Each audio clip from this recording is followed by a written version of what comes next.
Hello बच्चों, कैसे हो आप सब। उम्मीद करता हूँ आप सब बढ़िया होंगे। आज की इस क्लास में हम बात कर लेते हैं एक सवाल की। देखिए यहाँ पर सवाल को ध्यान से पहले समझिएगा। जब भी सवाल लगाना शुरू करिएगा उससे पहले एक बार सवाल को अच्छे से समझ लीजिएगा। इससे सवाल लगाना आपके लिए बिल्कुल आसान हो जाएगा। यहाँ पर हम देख लेते हैं क्या कहा जा रहा है प्रश्न में। 3 क्रमागत संख्याओं का गुणनफल सदैव 6 से विभाज्य होता है। सवाल को कम से कम 2 बार पढ़ा करिए। गणित में जब भी सवाल को हल करिए उससे पहले कम से कम 2 बार सवाल को एक बार पढ़ लीजिएगा।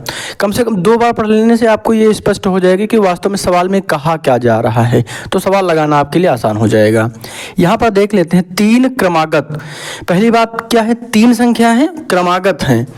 संख्याओं का गुणनफल यानी उनका गुणा करना है। क्रमागत संख्याएं जैसे 2 गुणे 3 गुणे 4, इनका जो गुणनफल होगा वह सदैव 6 से विभाज्य होगा। सही है या गलत है ये हमको बताना है। तो विभाज्य है कि नहीं हम पता कर लेते हैं। तो 2 3 6, 6 चौके कितना होता है 24 हो गया। तो 24 जो संख्या आई है ये 6 से विभाजित है कि नहीं, इसके लिए जब हमने विभाज्यता आपको पढ़ाई थी तो वहाँ पे एक चीज़ बताई थी। 2 से लेकर 10 तक सारी संख्याओं से विभाज्यता हमने आपको समझाया है। तो यहाँ पर गौर से देखिएगा। पहली बात, 6 से जब भी विभाज्यता की बात आएगी तो वह संख्या 3 और 2 से कटनी चाहिए। 3 और 2 से भी विभाज्य होती है तो वह 6 से 100% विभाज्य होती है। तो देखिए यहाँ पर क्या है, 24 है। तो 24 एक सम संख्या है जो कि 2 से पूर्णतः विभाजित है। तो एक टर्म तो 2 का क्लियर हो गया। अब 3 की बात कर लेते हैं। अगर 3 से भी ये संख्या कट रही है तो 6 से 100% कटेगी। तो यहाँ पे 3 से विभाज्यता का नियम क्या होता है, दोनों संख्याओं का योग। तो 4 और 2 कितना होता है 6, 6 3 से कट जा रहा है तो यह संख्या भी कट जाएगी, यानी ये संख्या 24 जो है 6 से कटेगी। छोटी संख्या है, आपको लग रहा होगा कि हाँ हम डायरेक्ट पहाड़ा पढ़ के 6 चौके 24 होता है तो कर लेंगे, लेकिन यही कंडीशन अगर बड़ी संख्या में आ जाएगी तब दिक्कत होगी। तो वह यह जो नियम मैं बता रहा हूँ यह बड़ी संख्याओं के लिए भी है। तो इसलिए छोटी छोटी चीज़ों को समझते रहिए। आगे देखते हैं 3 4 और 5, 5 चौके 20, 20 3 60, कितना आ गया 60। एक सम संख्या हो, 6 कट जा रहा है तो यह संख्या भी 6 से कट जाएगी पूरी तरीके से।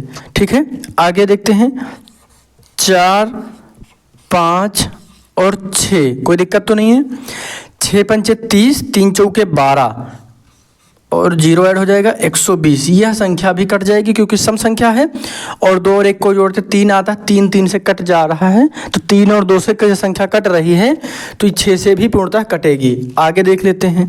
बाकी आप चाहे 3 संख्याएं कट चुके हैं ये सही हो जाएगा, फिर इसमें दिक्कत नहीं होगी। लेकिन एक संख्या और देख लेते हैं 6, ये 5 कर लीजिए, यहाँ पे 5 छूट रहा है। 5 6 7 को देख लीजिए, आगे हम 6 7 8 को भी देख लेंगे। 6 पंचे 30, 3 सत्ते 21, कितना आ गया 210। तो 210, 3 2 और 1 3 होता है, कट जाएगा। और एक सम संख्या इसलिए 2 से भी कटेगी, इसलिए किससे भी कट जाएगी 6 से भी पूर्णतः कटेगी। क्लियर हो गया।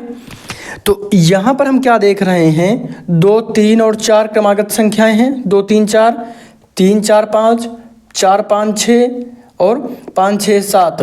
देखिए क्रमागत सारी संख्याओं को हम देख रहे हैं। यहाँ पर इन संख्याओं को जो गुणनफल आ रहा है वह सदैव 6 से विभाज्य होता है, ये हमको स्पष्ट करना था।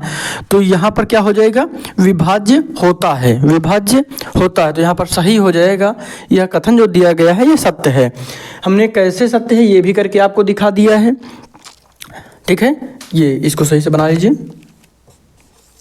तो देखिए छोटी छोटी चीज़ें जो भी आपको दी जा रही हैं, सवाल जब भी आप लगाएं गणित के तो इसको एक बार खुद से भी किया करें। इससे क्या होगा, आपकी प्रैक्टिस अच्छी होगी, आप सवाल लगाना सीखेंगे और आपकी तैयारी भी बहुत अच्छी होगी। चैनल पर नए हैं तो सब्सक्राइब करिएगा और ज़्यादा से ज़्यादा शेयर करिएगा। अगर आप ये वीडियो फेसबुक पर देख रहे हैं तो चैनल पेज को फॉलो करना मत भूलिएगा। और कोई भी कमेंट है आपके मन में गणित विषय से संबंधित या कोई भी ऐसा क्वेश्चन या टॉपिक आप चाहते हैं जो अब पढ़ाना है वो आप कमेंट कर दीजिएगा। बाकी निरंतर क्लास चल रही है। अब बहुत जल्द आपको कक्षा 7 की भी गणित देखने के लिए मिलेगी। निरंतर क्लास चलेगी, इसलिए सब्सक्राइब जरूर करिएगा। धन्यवाद।